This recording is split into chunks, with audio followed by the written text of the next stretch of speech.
it's thundering, it's raining, it's snowing. I know it's thundering out. Getting rain tonight a little bit and then hammered tomorrow. And there's a big meetup, if everybody's not aware of it. Anybody that can make it, would like to make it. There's a big meetup tomorrow, Sunday, S Day, in Texas County somewhere at Travis Ozark Prepared Homestead. I think it's Ozark Prepared Homestead is the town, or Prepared Homestead, one of the two. But he's got a really good organization. It's My Mighty website or something like that. It's like a website or a system. What do you call it? Software to help you set up websites. Anyway, My Mighty Networks, I think is what it is. So anyway, he's go to his channel, find that, and then go from there. Yeah, the wind's really blowing hard, and the plastic out there is making a racket. Sorry about that. If nobody gets on, I'll just scan this one, just like I did a few other ones. Life is canceled for lack of interest. So yeah, I was on earlier, and I'm sorry about that one. I don't know what happened. I think the lost signal. I shouldn't have. I was up high, about as high as you can get on this property.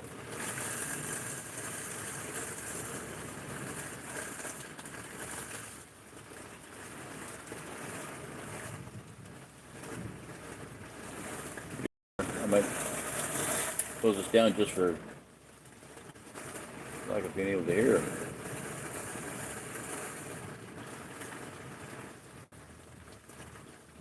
Oh, dummies out there. Okay. Okay, anyway, so yeah, I wanted to catch film, rock leaving, but it didn't happen. Maybe that's providential. Just let it go, let it go, let it go. The rock never bothered me anyway. Anyway, I hope it works out well. Didn't have enough storage facility around here. I don't know how much stuff he was bringing. I asked him several times, but I never knew how much he was bringing. I knew he was bringing a truck with a trailer, but, where to put all this stuff. We never talked about where to put all this stuff, so he realized he's got to have a storage unit for it. So that's what they're doing now, or we're doing earlier today. So anyway, with the 3 vehicles, I was hoping, and he was going to, original plan was to leave on the, original plan was to leave on the 1st. One night out, so we would have been here on the 3rd. And that got messed up because U-Haul didn't have the U-Haul trailer for him. So it got backed up a little bit, and then a little bit more, and they weren't ready. And he's been under an amazing amount of stress, so I don't knock it at all. And I have been too. So we didn't talk about where to put all this stuff. It's just not a well-planned operation. So your fault, my fault, nobody's fault. Somebody gets it. Big Jake. That is really irritating. I don't know. Can you hear me? Anybody hear me? I'll talk up. It's really not lightning, but it's lightning and thundering and stuff. I was sitting there. I went out to get my stuff because I knew it was going to rain a little bit tonight. I think it's going to rain a lot tonight. It's supposed to really rain tomorrow, so I went out to the field and got the stuff out of the sewer. I think I brought it all in. Yeah. I hope I did. Pretty sure I did. Yeah. Anyway.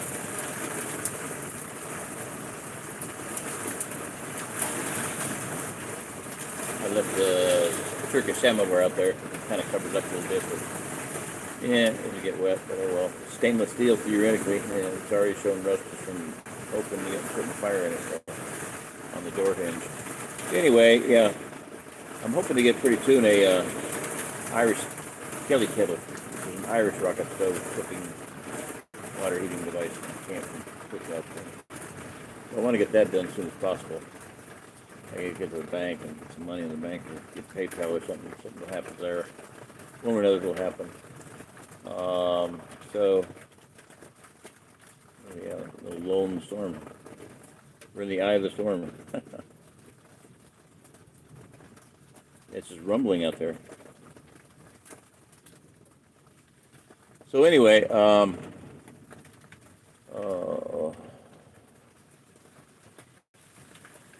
and sometimes I can walk, and sometimes my back is just really, it's out. My back's definitely thrown out. I need to do something for it. I was hoping to Rock would be here. He's got 3 vehicles, a truck and 2 cars.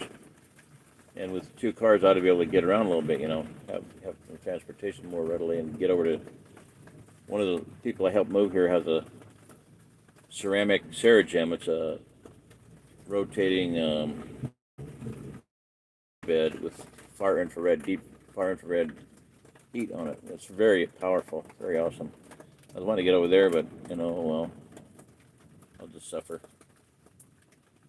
But sometimes I can't hardly walk. It's the right side of my back, lower back, and oh man, it just hurts. Sometimes I'm okay, sometimes it just hits me and I can't hardly stand it. I can't put any weight on it hardly. Anyway, quit whining. Shut up. Sorry, I have a high pain threshold. It's one of those really deep ache, type of pain. It's not sharp pain. Just like almost make you sick type pain. So anyway, sorry about that. Just ignore me. I'd ignore me. No, I wouldn't. So let's see, what are we going to do tonight? I don't know. What are we going to do tonight, Pinky? What are we going to do tonight, Brainy? Well, Pinky, the same thing we try to do every day. Try to take over the world. Try to take over the world for the kingdom of God. Yeah, hallelujah. I rocked out here, and I wrote him. I said, just be thankful that you're here. You got here with your stuff, some of it anyway. Some things they forgot, some things they didn't take. Sometimes, some things got blown off on the road, and some things got wet, and it's just that's the way life is. You lose some things. We left Denver. Said, cut your losses, burn your bridges. Don't look back. Just your bridges burn, ain't coming back. So I did 4 trips out of Denver, and then one huge, about 3 trips out of Missouri or Kansas to get down here in Missouri. A couple of 3 flatbed loads full of books, and then semi-load, full semi-load. I talked about that before, so I'm not going to recover that, relive that one again. Sorry. Okay, so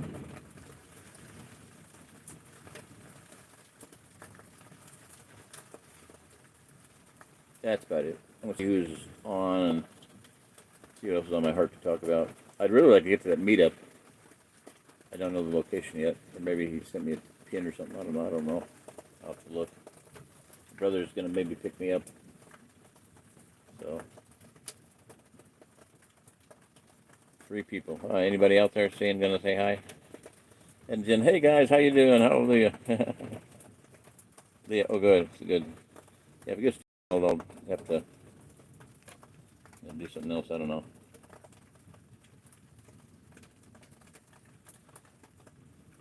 Yeah, people are hoping we can stream from that meeting if I get there. I'd like to do as much streaming as I can and talk, interviewing people, and it'll be an awesome meetup, and hopefully it won't be, well, I don't know, hopefully, I don't know, I had that dream last week about, this huge meeting. I mean, it was like a monstrous meeting. I'd have to really sit down and do some math on it to figure out, but 3 round tables with 8 people per table, and, I mean, it was a long ways to the front of the room, and about 1/4 of that to the back. I was about quarter of the way up, and then the big guy gets up and says, "We have a special guest here," and I'm like, "Who the hell's that?" And Jerry Diamond. I'm like, "Oh," I get up to sneak out, and 4 big burly guys are standing there with their arms crossed, smiling, going, "Nope, not leaving." One of them, okay, that was really. It just felt real, it was one of those things where you're like, I was there, it was really weird. It was like I drove instead of flew, whatever that meant. I started looking up what it was flying mean, what does driving mean in dreams as opposed to flying, Anyway, neither here nor there at this point. I would like to get to the meeting tomorrow, so pray about that. I'd love to go. Hopefully Vince will get on and tell me, yeah, I'm going to get you. I was hoping with the Rock having 3 cars here that we'd be able to do it, but oh well. Get Lost Games. Hello there, there's a new one. Get Lost Games. Hello. What do you say? We need what? Godspeed, friends. Yeah, okay. Oh.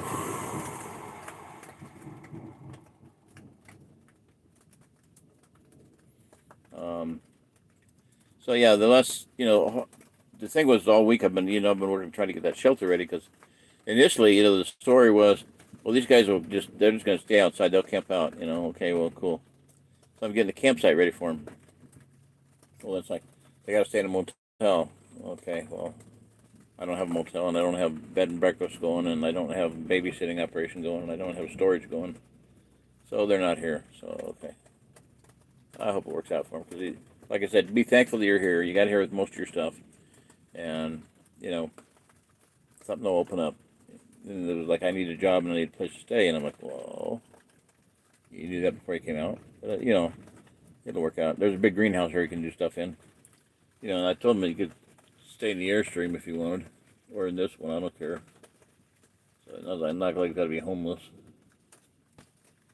So anyway, I don't know. It's just I wish I had more capability, more resources, but I don't. So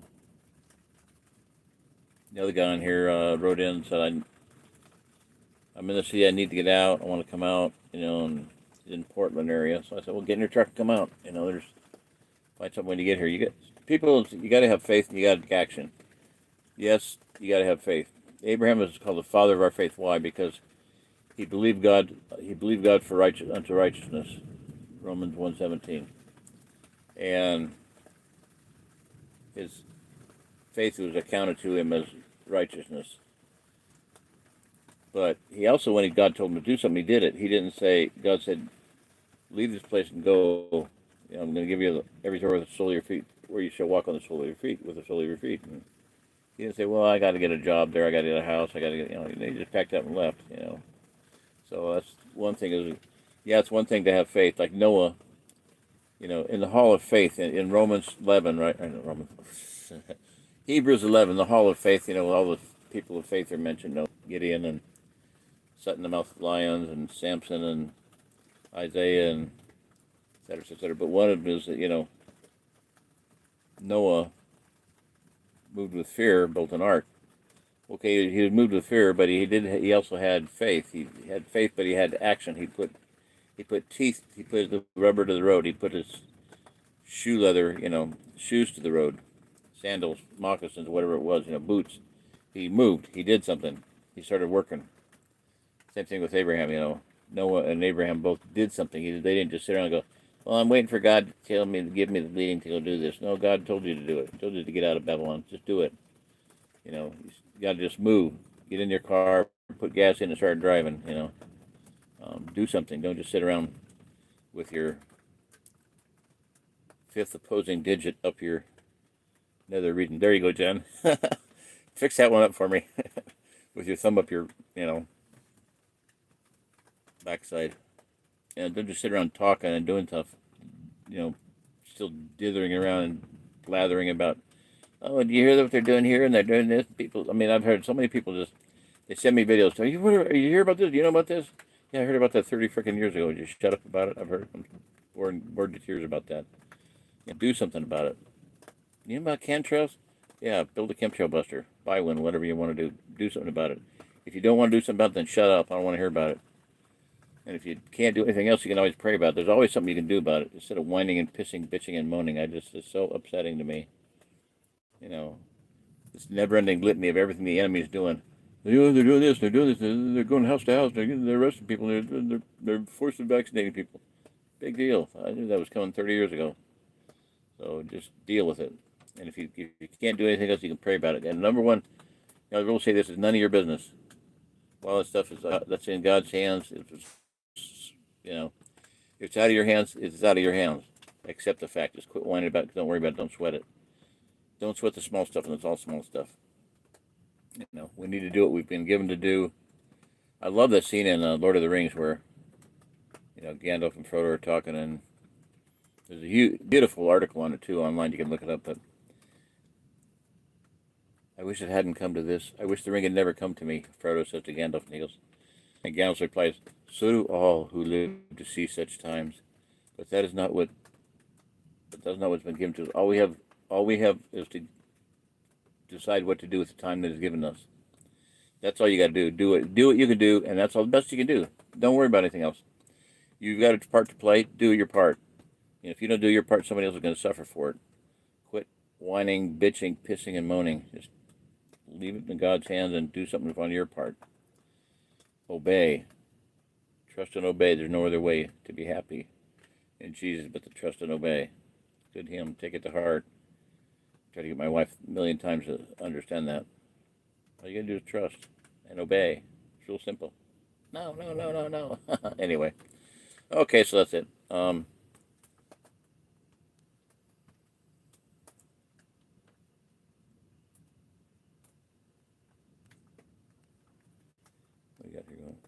Hey, Get Lost Games have been talking here. Zach Vess. Okay, another one, new one. Hello there, Zach Vess and Get Lost Games. Message retracted. Oh, Zach Vess said something and then took it back. I didn't do it that I know of. Get Lost Games. I stop in when I can. I watch your videos quite a bit. I drive Uber for a living. Will do anything to keep from getting vaccinated, working hard. This has been one of the most difficult years of my life. Yeah, I can hear you on that one, dude. Or sister. Maybe you're a guy or girl, I don't know. Anyway, I don't mean to. I live in New Bedford, Massachusetts, so we joke around here and call it Middle Earth. Why do you call it Middle Earth? So, hey, there's an arrow right there. I can't see. Blessing to all, I think is what he said. I got a down arrow there. What does the down arrow do? I'm going to touch it. It just made everything disappear, I guess. Okay. See if it brings it back. Come on. Yeah, okay, yeah, but there it goes. Yeah, it moves it down or something. New Bedford, Massachusetts. I have no idea. Let's see. Are you near Springfield? How far are you from Springfield? I helped a really good friend. I met him on Preparing But Not Afraid, a Christian prepper group on the Yahoo group. That's where most of my writings was archived until they destroyed it and trashed it and blew it up. But anyway, and before they did, somebody got it on CD, but oh well. Anyway, water under the bridge, spilt milk, spilt milk. Anyway, too bad, so sad. Another group I've written on was Prepared Society. That was a really good group. Probably still is because they had real moderation. About 12,000 people in there when I stopped writing. About 2015 when my life changed for the better. I was set free. I was schmeatod from my Jezebel situation. Anyway, and then I wrote another one, Alternative Market. That was started by Brandon Smith, and I've gone over that before. I'm not going to repeat everything there. But they had about 4,000 people at the peak of that one, and that one got wiped out. It got just annihilated by a troll and by the fact that the owner wouldn't do anything about it. One person destroyed everything for 4,000 people. The people that did the software, beta tested and everything, they left. He told them, if you don't like it, leave. So they left. There goes that group down the toilet, spiraling down the toilet. That's the toilet flushing. Anyway, he still writes on it, but nothing like it. There's such awesome chatter. There 2 people moved here from that group, from Alt Market. They met me on Alt Market and moved here within a few months, a couple months of each other. But anyway, why did I bring that one up? I don't know. Because rewind. See, I'm gonna figure this out. Okay. I was making a point and I got off on bunny trails. The infamous bunny trails. Alt Market Yahoo group. Oh, Michael Stockinger. Yeah, Michael was on that group and he disappeared for a long time. And every time I come back on and say, hey, please pray for Michael. I haven't heard from him in so many months, And after about a year, he showed back up, And I said, Michael, what's going on? And we talked and we'd call on the phone, and he wanted to get out here. Well, I advised him. I said, look, he was going to drive a little bitty subcompact car and pull a trailer. I said, you won't get here. You won't make it with a transmission. It'll burn it up. And the other thing was get rid of U-Haul. I said, what do you look at? Maybe look at U-Haul has these containers. They put a container. A cargo container on a trailer. They bring it to your place. You load it up. They lock it, and then you lock it. And then they take it to put it on a ship, a rail, or whatever, truck, whatever, and ship it to Springfield. And it's there. And then he did that. He's loaded up, packed it up, and drove out in his car. Went to Springfield, and everything was there for a few months before he went and got it or had it delivered to where he was. Either one or the other. They either put it back on the trailer, take it to where you want it, or you can go pick it up in the truck, and I don't remember which he did. But anyway, it worked out really good for me. He came out with all this stuff, and been a blessing, and he's down in Arkansas now on land that his mother bought, and we call every once in a while. When I got super discouraged a few months ago, I called him up and said, hey, man, I'm about ready to can it. I'm going to quit. Just wrap it up and just totally quit. And he said, don't do that. He said, you'll die. You got too much invested in this. He said, if you quit, it will kill you. He said, just keep working until you die, and then you don't have any excuses. So I said, okay, I'll do that. Yeah, just needed to hear that. So anyway, but yeah, he's from Massachusetts, Springfield area. And the funny thing was, a lady on the group from Connecticut, just right across the border, Springfield and New Haven or whatever it was. Maybe it was New Haven. She's from vice versa, vice versa, whatever. One was from one state, one was from the other. And the same airport, Springfield, is the same airport for both states. Both cities. I think New Haven, Connecticut. I think he was from Connecticut. She's from Massachusetts. Which one's further north? Connecticut. I think he's from Connecticut. He's from the northern one. Anyway, she same thing. I said, well, just come on out. And so she literally just put stuff in her car and drove out in her car. Well, Michael happened to be with us when we met her at a Walmart in Springfield, and they met each other, fell in love, got married, and had a little beautiful little girl, Dora. So it's really cool. Kind of a heartache for him because she left later, but anyway, that was love making match, and I have a couple of three of them to boot to my record. Carol and Bud, the $1 million farmer, $2 million farmer, the Widow's Mite, MIGHT. Ed and Jen, did you guys watch that movie, Widow's Mite? Did you get that? You gotta watch that. You gotta watch that. Everybody's got to watch the movie, The Widow's Mite. Such a good movie. It was a homeschool music festival award winner that year.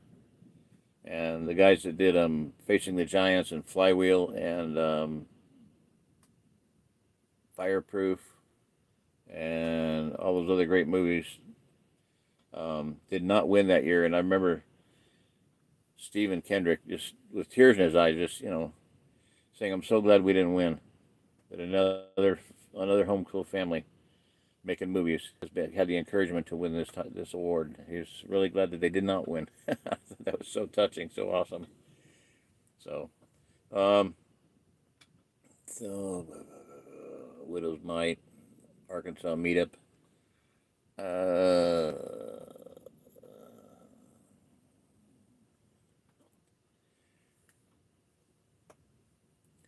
Whoever that is up in Portland, I just said, so I got a strong back, and come on, I need strong backs. We'll work something out. So many people are they need a place to stay and shower and things like that. I understand all that, but we can put up a shower house. I mean, I've showered the first 6 years after the divorce. I showered outside, and right up until Thanksgiving, I showered outside. I got used to just starting with my legs and my arms, getting and then armpit, and then get it on my back, and then the chest, the face, the chest was the last because that's the biggest shock. Because our water's ice cold. So I figured with my heart situation, I don't need to be doing that anymore because it might cool my heart down enough where it don't operate. And Amish people kill themselves a lot that by eating ice. Summertime they eat ice and boom, they're dead because it just chills the heart down with all the sluggish garbage in their system. Too much fats and sugar, not fat, but sugar and stuff. They don't eat that well. But anyway, several of them have died doing that. Don't eat ice in the summertime. Almost killed me, man. It was after my heart attack or something. I don't remember what point it was, but I was at a flea market and I got really faint. And the Christian group there, they gave me an ice cold water. They handed me another one. I drank that one down I could feel my heart just stopping. Like, good. I about died right there. So I've learned from experience, don't do that. It can kill you very easily. Anyway, okay, so blathering, I'm sorry. What's really on my heart? I don't know. Really to have a camp, a place for people to go. That's all I get here. With the loader, my son brought the loader back over to do some stuff. Well, the kid who was running it took the track off of it, knocked the track off. So these guys got here, and I got out there with them and tried to get it back on, and it didn't happen. Then they decided we're going to leave. So okay, fine, bye. I had a big stack of pallets there. We could have built something with them, but anyway, neither here nor there. I didn't have anything between Rock and I. We didn't have any plan, So oh well, better luck next time, And I told them, I say, we're here, I found the key to the Airstream, so you want to come back over and visit with Bill and Shirley, it'd be a good idea. It really would be. They had, I mean, they saw us out there. Shirley had coffee and brownies ready, but they didn't actually say, "Hey, we have coffee and brownies." So I wasn't about to bring somebody else, stranger down there, and invite them and come on, let's go see if they got anything to eat. They were hungry. That's why they left because they were hungry, so they left. So oh well. Um,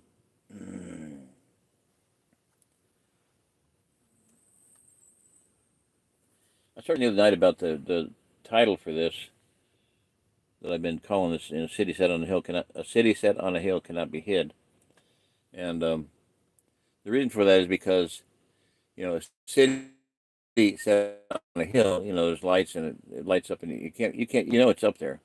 There's noise, there's city, there's banging, there's hammering, there's flashes of fire from fires and forges and things, and we're thinking in the old-fashioned time. But even Stockton it's 20 miles away, but at night you can see it from here. The lights. You can't see it, but you can see the lights. So you put that same city up on a hill, you can see it from a long ways away. So that's why I chose this, because I've never been hiding. People, and this is one thing too. People get here and they want to hide. It was like, were you a pedophile, buddy? I don't get it. We're very private. Okay, whatever. That's another thing. Another people came from Latham, I think, Latham, Massachusetts. It's just a little bit north and west of Boston, a little west of Boston, west northwest of Boston. That's where they're from. But anyway, they got out here and you know got property just within a mile walking distance from right where I'm at right now. 10 acres, really beautiful little place. Put an Amish cabin on it.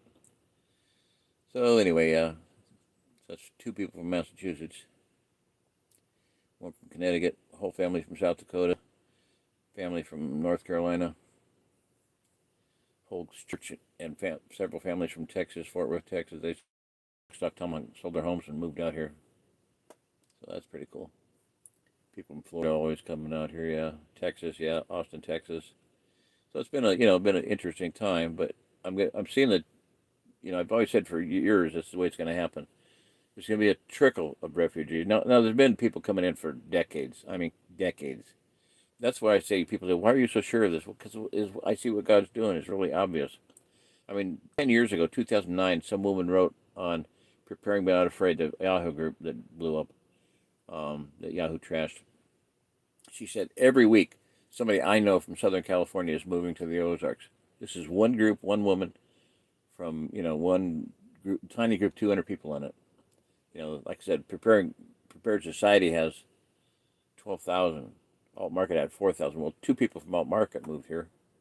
One from Michigan and one from New Jersey. Two people moved here. Three people moved. Four people I know moved here from New Jersey. Yeah, so New Jersey is quite heavy with sending people out here. Jesus moved here from New Jersey, and they were originally from. Daniel did. Um, Cummings, truck driver. Anyway, so a lot of people, come here from all over this country. That's been happening for decades, literally decades. But what I've said is that, given just that's normal. That's a given. I have no effect on that because that's been happening for decades, 30, 40 years maybe. I mean, Bill and Shirley knew a family that moved. God told the guy move to Arkansas and buy it and homestead, and he did. They never had money to drill well. They hauled water the whole time they were there. They gardened real heavy.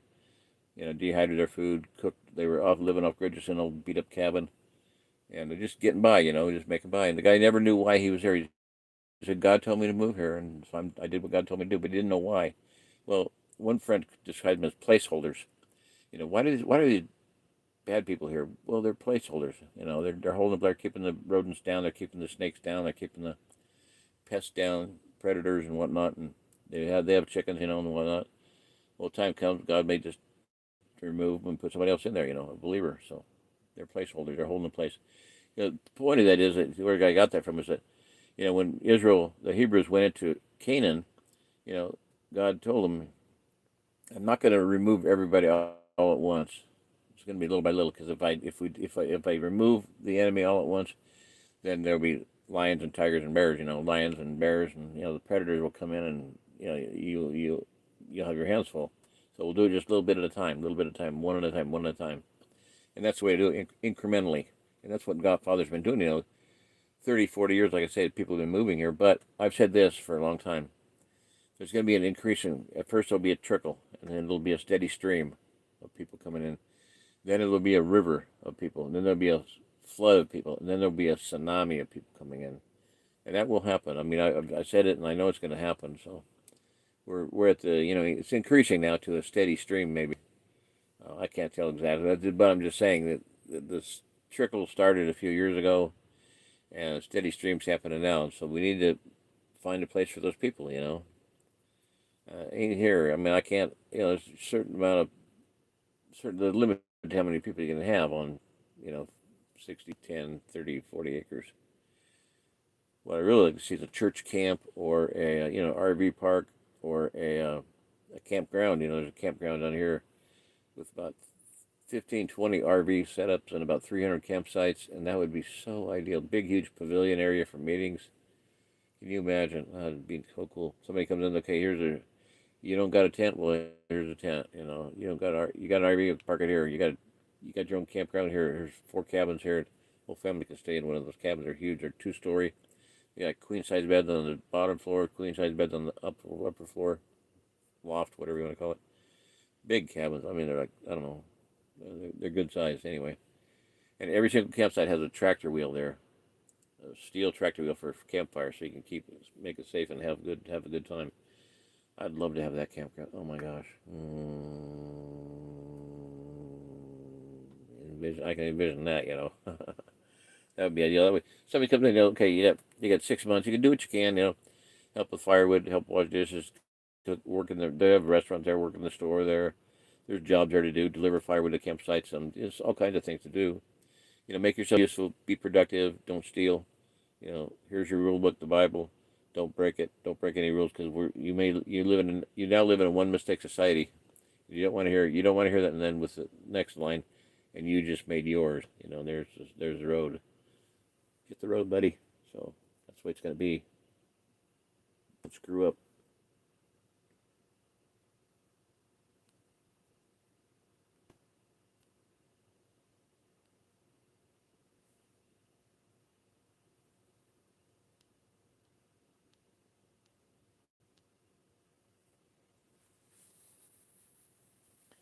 Martha and whaling city capital. Huh. They still around to kill them poor whales.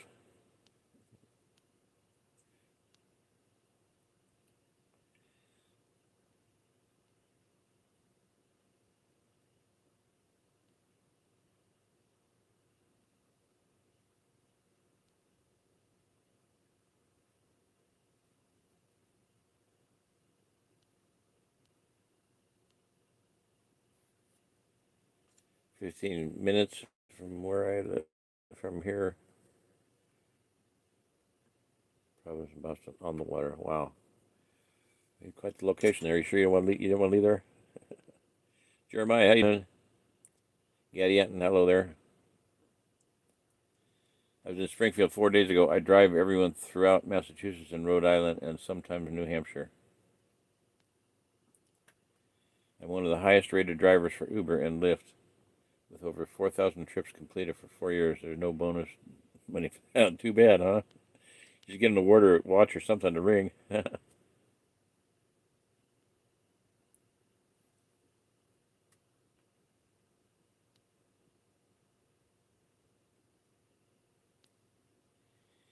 You have the compost heated shower? Okay.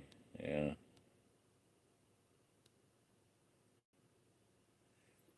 Have driven employees to Moderna. Oh, Johnson & Johnson, they won't get vaccine.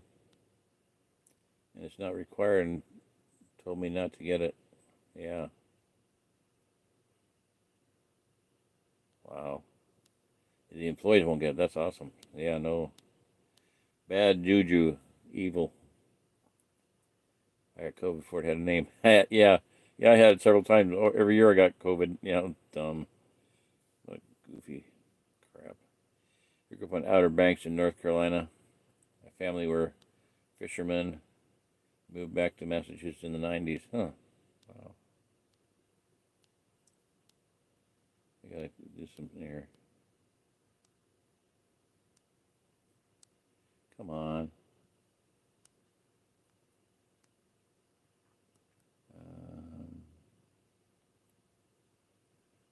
How do you?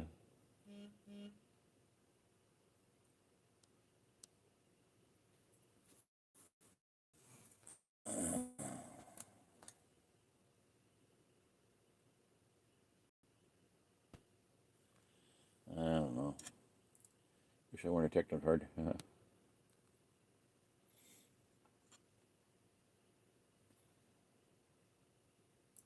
Yeah, quite the connections there, dude. That's pretty awesome. Get lost games. That's awesome.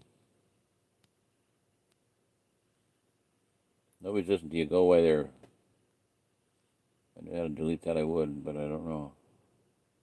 Actions. Yeah. Yeah.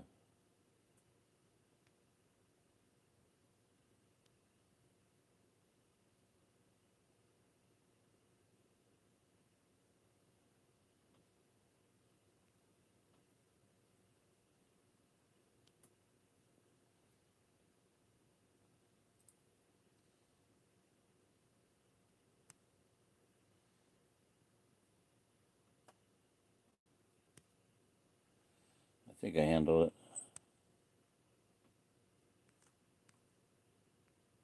Hey, Mary, how you doing? Some loser. I don't know. I put them in timeout, and I can go back and remove all the messages. But yeah, some loser.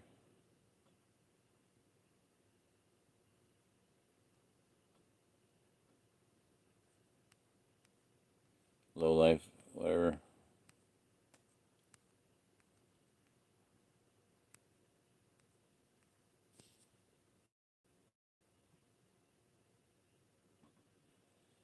Camping, yeah, it's good to do that. I have a personal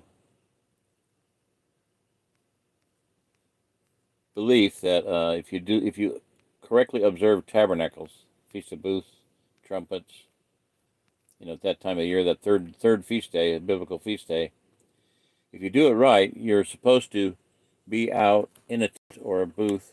That's why it's called booth or sukkot. Okay, so if you do that every year, within 2 or 3 years, you're going to have one that was really, really cold, and you're going to not enjoy it much at all, other than the really good fellowship. And you're going to decide, I think I need to get a better tent or better equipment. One family went and bought a camper, a really nice bumper pull camper. They had the big truck to pull it with, and they went and looked at it, and they're like, it was a repo or something. I don't remember. It was a hail damage, maybe it was. And it was like a $15,000 camper. They got it for like $5,000, and they're like, okay, let's do it. So that's their tabernacles operation. They can go camp it anywhere with it. Some people just are very blessed and live in RVs. So anyway, but yeah, two families I know because of that bought what's called a 10 teepee. It's a single pole teepee tent, about 17, 18-foot diameter. They're really well engineered. They're really well built. They're like $1,500. You spend a couple grand on it with all the accessories and stuff, inner wall, liner and whatnot, and that's their tabernacles operation. And that's met one of the families had a tabernacles at Camp Fairhaven. Yeah, it's a place that's for feast days and Sabbath keeping and refugees. And they had lived through a winter in Montana in that thing. And it was very impressive. That was one of the first ones. That's the first one I seen set up.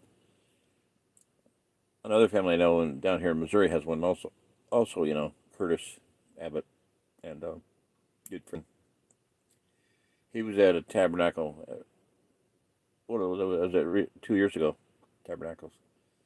They didn't have it there set up. They just came to visit for a day. But the idea is, if you don't understand biblical feast days, like you have Easter. Well, that's supposed to be Passover. Paul in 1 Corinthians 5:7 said, he talked about Christ our Passover, and he said, so then let us keep the feast. Well, that's a command. Let's keep the feast. Let us pray. That's a command. you know. But keep the feast of Passover. Jesus said, "Do this in remembrance of me. Keep this in remembrance of me." We're supposed to be keeping that feast. And then in you know, Pentecost is when the law was given.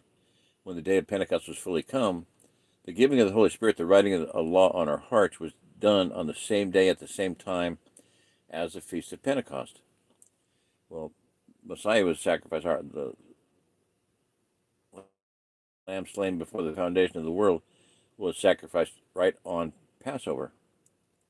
So the interesting thing is that the final ingathering, the final great ingathering, the final harvest, the final great harvest of all your fruits and vegetables and everything else, olives and grapes, is tabernacles. That's the third great feast, the third great harvest. See, Israel was an agricultural nation, primarily. Yes, they had a great war machine. Yes, they had a great empire. Yes, they had sent expeditions all around the world, circumnavigating the flat Earth on trading missions. But they they were primarily, it was a farming agricultural community. And this is one thing that's very interesting, is the closer we get to that, the closer we get to the land. I had a very good friend in Kansas who made the statement: if we're not living on the land, we're basically we're morally insane. We're basically insane, because if you're not living on the land, growing your own food, you are a slave and a ward to the state. You're under the control of the government. Okay, and what are we doing? We're getting free food from the government. We're getting free this and free that. If you haven't read it done so far, read an article, a story, a fable by George Gordon called "The High Price of Free Corn." Look that up, and it's one of the greatest things ever written, because it talks about this old farmer. He shows up down in the swamp in Arkansas or Louisiana, whatever, the Okefenokee Swamp. I'm going to go into the Okefenokee Swamp. And the guy goes, "No, man, that thing is infested with hogs, wild hogs, wild boar hogs. And I lost my leg to one. My brother lost his arm. Look at this. I got this huge gash up on my side." The guy shows him, and he goes, "They're vicious. They'll eat you alive." He says, "Well, okay, I'm going to go on anyway." So he loads up a wagon with a bunch of bags of corn, and he goes down there. He comes back a few weeks later. "I need more corn." He goes back down. A few days later, he goes, "I need more corn." And every about once a month he'd come in to get a whole other big wagon load of corn. Sometimes more often than not. And one day he shows up and he goes, "I need 30 men to help me get 3,000 hogs to market." And they went, "What?" He says, "Yeah, I got 3,000 hogs penned up, ready to go to market." And he did it just one little bit at a time. Free corn. Then he put up a post. They ignored that. Got to where they ignored it. Then he fenced everything except the entryway. And then the old hogs were more cautious, but they eventually overcame the caution for the free corn. Pretty soon he had 3,000 hogs penned up. Boom. Taking to mark, slaughter them. So anyway, yeah, very good thing. And all this free Medicare, Medicaid, blah blah blah blah blah, free EBT and everything is all just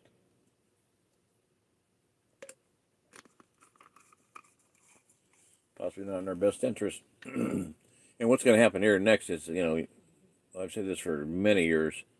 Look up the word Holodomor, HO in Ukraine. 40 million people were starved to death, deliberately, forcibly starved to death. They took their wheat, they took their crops, they took their farms.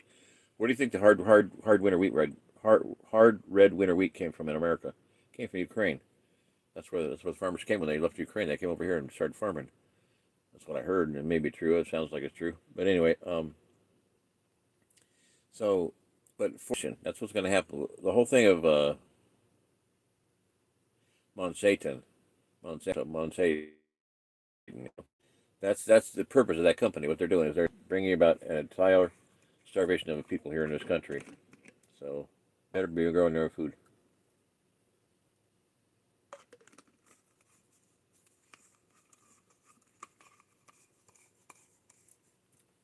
And I've always said that the best method of food preservation is, anybody tell me? Meat on the hoof and crops in the ground. The best food preservation is living food. Now that's all the time. But there is good, like dehydration is okay. Canning is not that good, really. Canning destroys your vitamins and kills your enzymes. It destroys your food. It's very low nutritional value. My wife saw that when she was did had a lot of almonds and canned, fruit and stuff, which just doesn't have any enzymes in it. It's all dead food. They've cooked it and killed all the other dead food. So that's why fermenting is so powerful, so effective, and so important.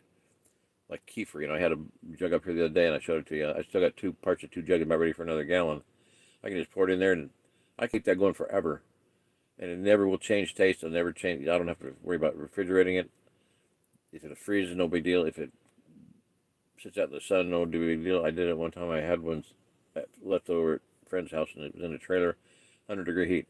Didn't bother it a bit. Freeze it, don't bother it a bit. That ours in the airstream over there for like 6 months, and I came back later on because it had a little odd taste to it at first because it was goat's milk. I kefir a bunch of goat's milk, and it had that kind of wild taste to it. I was like, yeah, that don't taste that good. So 6 months later, I came along, and I was going to dump it out, and I was like, well, I'm going to go ahead and taste it, smell it anyway, and I smell it. I took a big swig of it, just perfectly fine. It had actually kefired what do you want? Fermented the goat, nasty goat taste out of it. So it was very cool. That was a very good experience for me. So, all right, well, that'll be Millie. But city on a hill cannot be hid. We need to have the courage to stand up and let people know where to go and how to get there. That's what I'm trying to do. So maybe someday I'll get some help. I don't know. It would be nice. Feedback? No.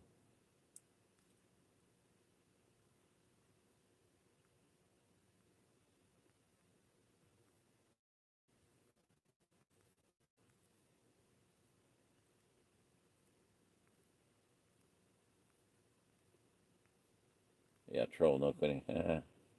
Yeah, I think I deleted them all. They should be gone, right?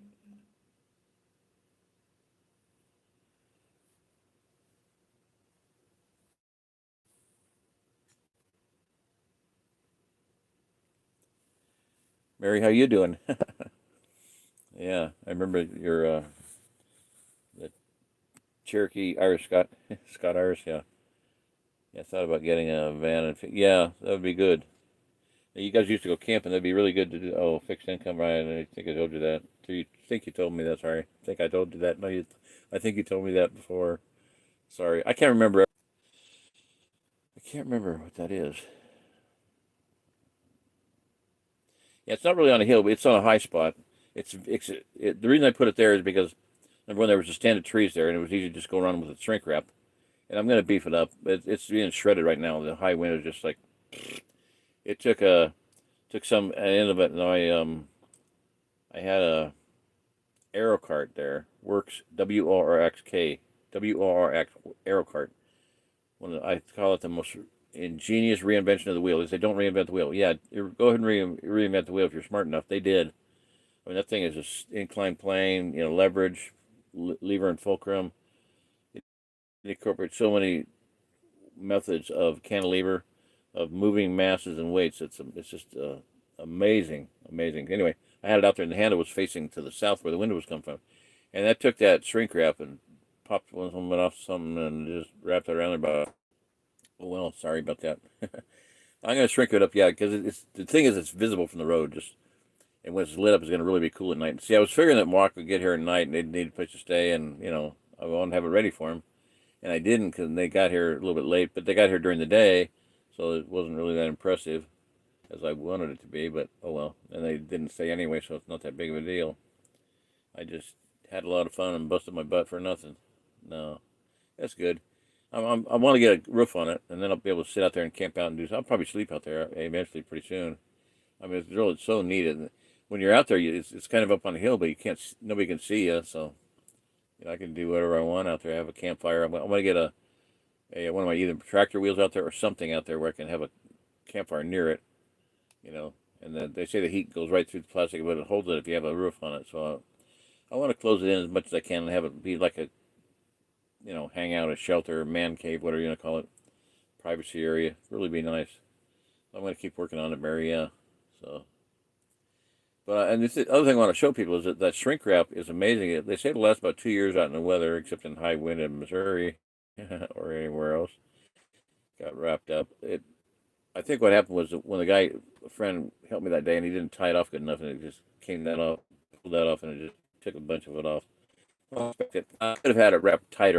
Went around about 5 times and then quit. It was chilly that night, so I wrapped it up enough where wasn't as chilly. The wind wasn't blowing on me, and then I stopped at that point. I should have kept one maybe, but anyway, I'm going to continue to work on it because it's fun. Now the reason the trees are still there, my son would have had them all cut down, but I saw that they were in a configuration that I wanted to build a. You have to look at I have a whole series about 30 videos on reinventing. Oh, it's funny I mentioned that, reinventing the wheel. That's the title of them. Reinventing the wheel. Both Jerry and the refiguring. What the heck am I doing? What am I doing? What am I? And I was reinventing myself in a sense of I started splitting wood with splitting mold, which is at 66 years old, having a heart attack and a stroke. It was pretty weird. If somebody had told me I would do that 10 years prior, I would have said, "You're crazy. You nuts. You're insane." And they think I'm going to be splitting wood with a splitting mold. Well, I got addicted to it. It's fun. It's really exciting. Not exciting, but like I said, it's cathartic. I had to look that up. Cathartic, emotional release. And at the time, bam, I'm hitting the wood, beating them. Anyway, so I was really reinventing myself, my body, trying to get my body built up. And this was before the stroke, which totally trashed my plans to get in the best shape of my life. I know it can be done, but I'm still working on that. So, taking a few or 3 different new products. So, but I was reinventing that and the log splitter. So, the whole idea of how to split logs with a hydraulic motor, gas motor, electric motor. All these kinetic log splitters with a slam fire rack and pin, and hydraulic ram and multiple blades and everything. Well, I got to thinking about there's a Russian one that's called I don't know, they use a spring, an automobile spring, and they slam down. And it's simple.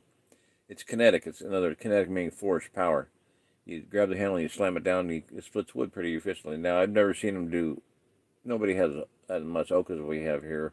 It wouldn't make any difference. So, a really big head, and I kept envisioning it in my head, and finally I found a guy that had made one about exactly what I wanted to do. And what I want to do it. What I kept seeing in all these Russian ones was like, that doesn't have to be made out of steel. That's why I got a whole series on them kindling crackers.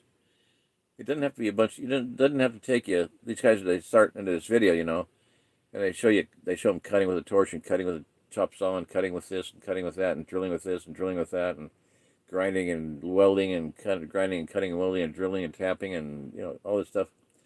And they come up with this really monstrosity thing that nobody in the world is going to be able to duplicate, and nobody would want to duplicate because it takes too much time. You could have bought it for $20, but they got to spend $300 in hours to make it. So that's not what I'm crackers. So I have a video on it, and I have a playlist. Okay, I'd say it that way. A playlist, maybe not videos. A playlist of the five best kindling crackers that I saw. Simple, old axe head. You can make one out of old axe head. You can make one out of a hatchet. You can make one out of an axe. I took a Fiskars hatchet and took long wood screws and screwed them into a wood on the inside. The wood below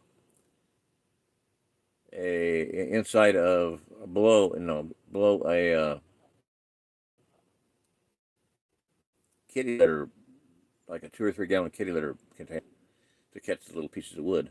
I'm talking little kindling. And so I drilled big long wood screws in there to hold the hatchet in place. But I can pop it in with one hand, pop it in, and so then the blade is pointing up, and you take a piece of wood and set on it. They're going to split, and then you hit it with another piece of wood. You don't have to hit it with a hammer. You don't have to hit it with an axe. You just take another piece of wood, like about 3-inch piece of wood. It's heavy enough to pop. And I've done that. Now the other one, the simplest one that I said took the award was a double bit axe. This guy just says, "Here's a kindling cracker." He slams it down on a stump and starts splitting wood, kindling. That's it. That took, to me, that was no top prize. It wasn't the cheapest one, but it was the simplest, ingenious, like drop dead, gorgeous, whatever, beautiful work of art. Just slam it in the stump and start splitting kindling. I bet Bill went and bought I went a S-Wing double bit axe, little about 14 inch, 15, maybe 20 inch handle, whatnot. And in the event of a weapon, it's a pretty dang good weapon too. So little big bore, deep in the bore. Um, so that was a bunny trail. What happened? Where'd we go? Where'd that come from? Kindling, kindling. Think backwards. Come on. Okay, let's see here.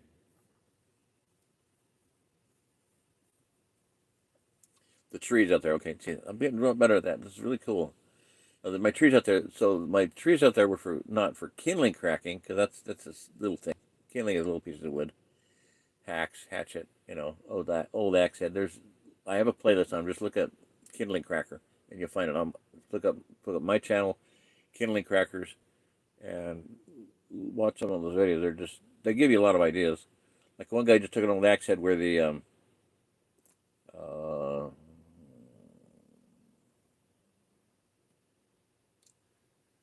with a hole where the handle would go in. He'd put something through that and anchor it onto a piece of wood. An old bolt through there. You can anchor that down. Um, so there's a bunch of different ways. One guy just clamped one in a vise. That's pretty good. A lot of people have vices laying around. Just clamp an axe head in a vise. Crack kindling. Okay, pretty good.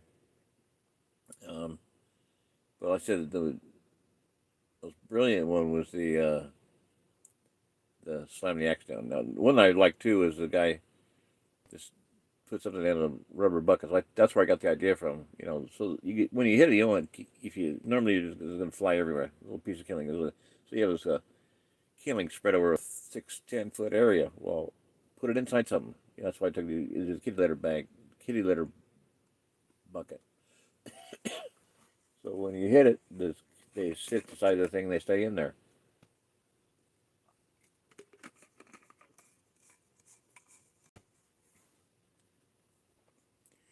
So Ben's inventions is what I saw. That's what I wanted. That's what I want. But the whole thing is, it doesn't have to be made out of steel. The only thing that needs to be made out of steel is that wedge that the wood is going to hit. So this guy had a big, giant thing. It was like 15 feet tall, maybe 15, 20 feet up. Big arms, a big swing arm, handles on it, and then the wood you'd put up against the base of it with a splitting wedge on it. So when you'd laid a piece of wood down on the ground horizontal, and the thing would just big swing arm with the force of the head was like, I think he had two different kinds of heads, two different weights, but big heavy steel head. Well, it's that big heavy steel head doesn't the hammer head doesn't after doing kindling you can use a piece of wood. So I got to get a big piece of hickory or oak, either one. They're both hard.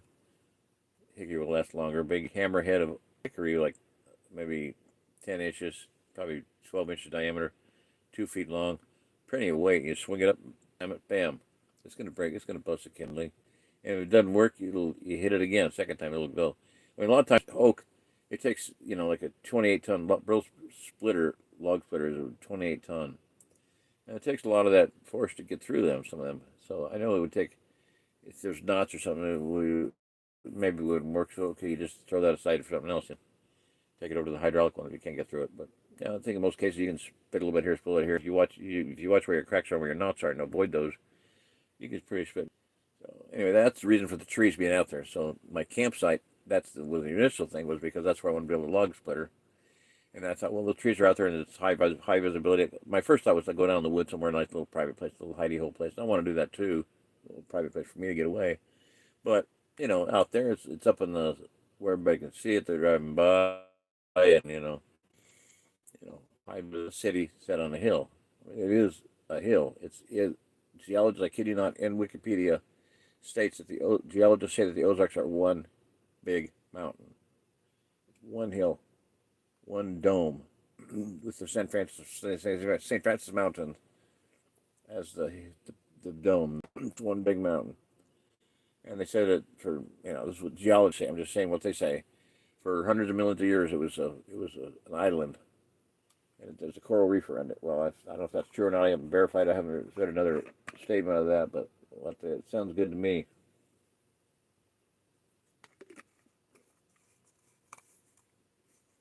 I'm not saying I believe the 100 million years, but God created a mature Adam. He didn't create a little baby and wait for the baby to grow up. Adam and Eve to grow up. No, He just created adult humans. He could create an Earth that looks like it's 50 million years old. That ain't no big deal. So I don't question that stuff. I don't get off on it. I'm not going to argue about it. I don't care if you want to believe something weird about it. That's fine. If you want to believe something that everybody else believes, that's fine. I don't really care. I don't argue with people about stuff that was happened 10,000 years ago, 5,000, 6,000 years ago. It's created happen 20,000 years in the future. So yeah, out there someone haven't got it. Most of it anyway. If the Turkish samovar gets soaking wet, I don't care. The box will go away. I was going to burn it up anyway eventually. A nice container for it, but anyway, and I want to get it set up. Get out there and set up. I'm hoping for capability to get the Kelly kettle. So I want to do all three of them. Put 1 liter of water in each of them and put the same amount of fuel in them and light it up and see which one works.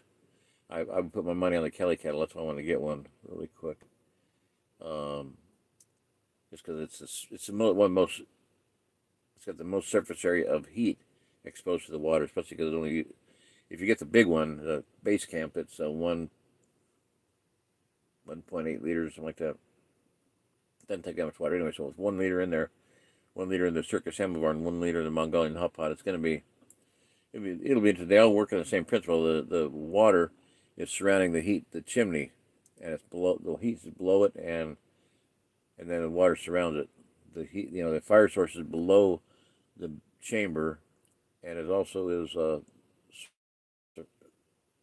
water surrounding the chimney stack. So yeah, I'm really looking forward to that. This is something I want to do. Because the other thing too, all three of them are basically rocket stoves. Anytime you increase the stack height and heat up, you get more draw, and so there's sucking air in through the damper holes. Opening. The Turkish samovar has 7 holes, then 3 more holes in the door, so there's no controlling that at all. Other than oil and put on it.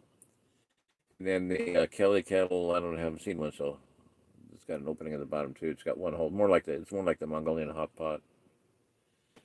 Not discouraged, but it was not a good day. Let's put it that way. It wasn't a good fun day.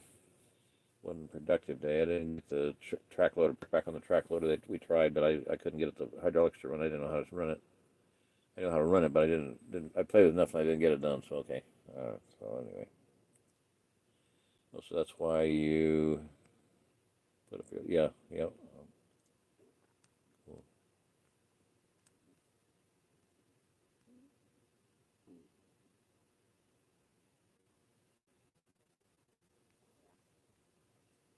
Dictators is they destroy the farms. In China they did it. And everybody starves because you get rid of the farmers. There's nobody to grow food. So I don't know. Yeah, send me an email, Mary. That'd be good. Box stacking machine. Hey, pack up and leave, dude. Come on out.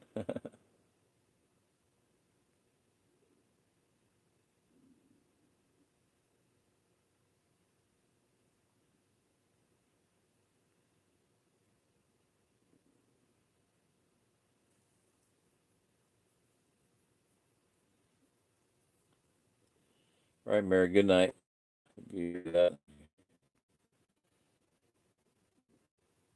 no question. Some of them. I mean, we're splitting. You get some off, little some off. Okay, that's going to the hydraulic splitter, or you just fire, or you use it. It's making. If you whittle them down enough, I can make a night log out of them. If it's big enough, I get in my stove, I can use it as a night log. But other than that, I don't mess with them.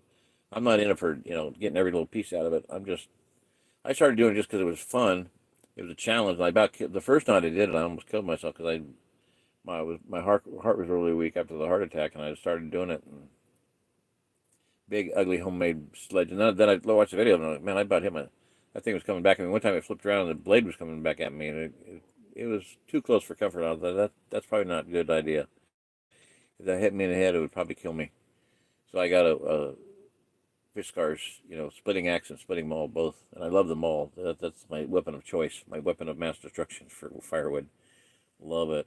So haven't done it quite a few months though since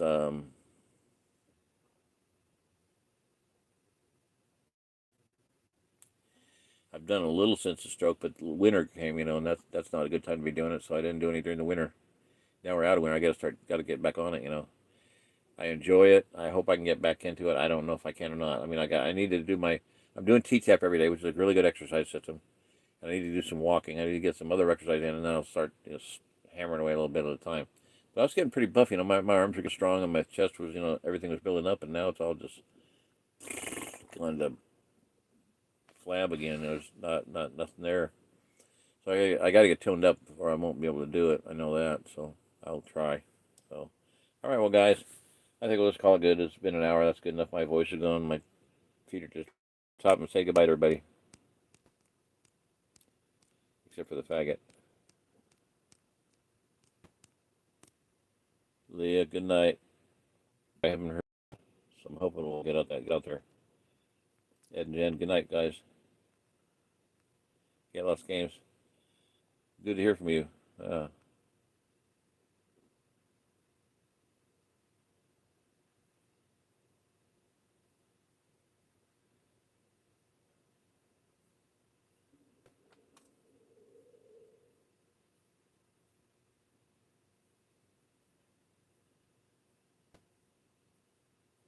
Yeah, good night.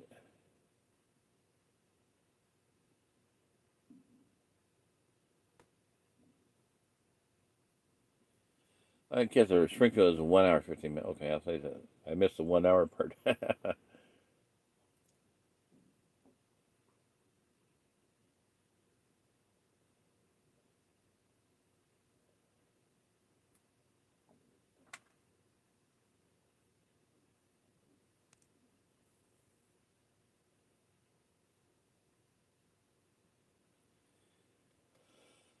Whew.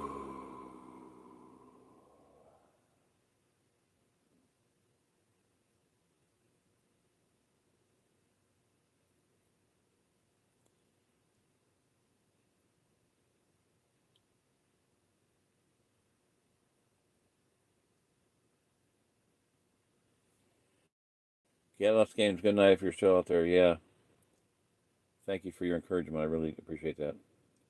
And Mary, thank you so much. You've been very encouraging also.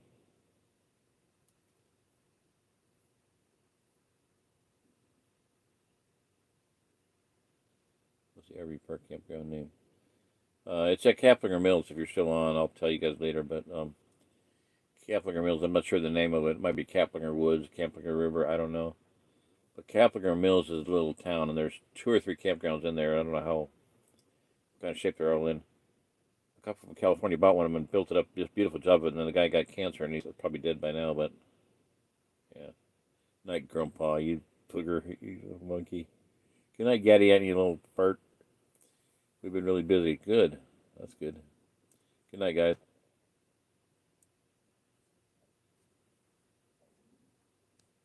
All right, hallelujah, everybody. See ya. Good night. God bless.